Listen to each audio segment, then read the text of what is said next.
Antoine Lavoisier found that mass of reactants before a chemical change was always equal to the mass of the products after a chemical change. This is called law of conservation of mass. Mass is neither created nor destroyed in a chemical reaction. For example, if 1 gram of hydrogen combines with 8 grams of oxygen, then 9 grams of water produced. That means mass neither created. 1 gram plus 8 grams, which is 9 gram, and that amount of 9 grams of water produced, which is equivalent. Consequently, 3 grams of hydrogen combines with 24 grams of oxygen to produce 27 grams of water.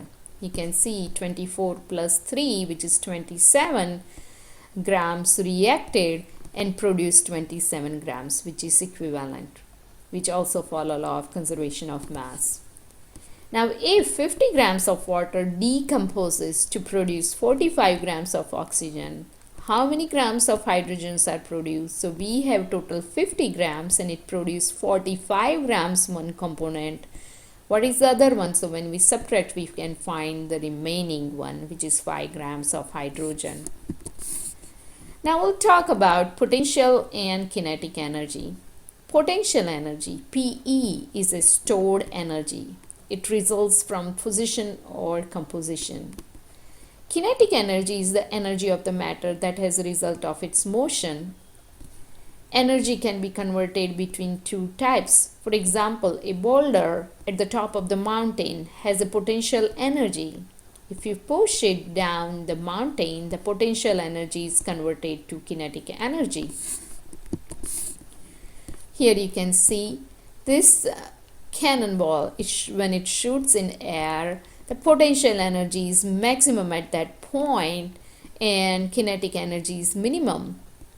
And then at this point, kinetic energy increases and potential energy becomes 0. So you can see how they convert from potential energy to kinetic energy. So all substances have kinetic energy regardless of their physical state. Solids have the lowest kinetic energy and gases has the greatest kinetic energy. As you increase temperature of the substance, kinetic energy increases. For example, solid has kinetic energy low, liquid has high compared to solid, and gases has very high. Why? Because of the moment of particles in solid is negligible, in liquid is restricted, and in gases is unrestricted.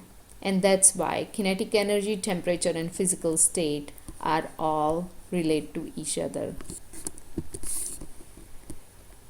Just like a matter, energy also cannot be created or destroyed. It can be converted from one form to another form. And this is called law of conservation of energy. And there are 6 forms of energy: heat, light, chemical, electrical, mechanical, and nuclear. Here you can see in a chemical change, energy is transformed from one form to another. For example, water and electrical energy, it's called hydrolysis, where hydrogen and oxygen gas produce. That's where energy absorbed. Now, in the reverse of it, hydrogen and oxygen gas, when they combine, it produces water. During that time, energy releases. So basically, law of conservation of energy states that electrical energy absorbed in this reaction equal to heat energy released. So in next slide, we'll talk about summary of this chapter 3.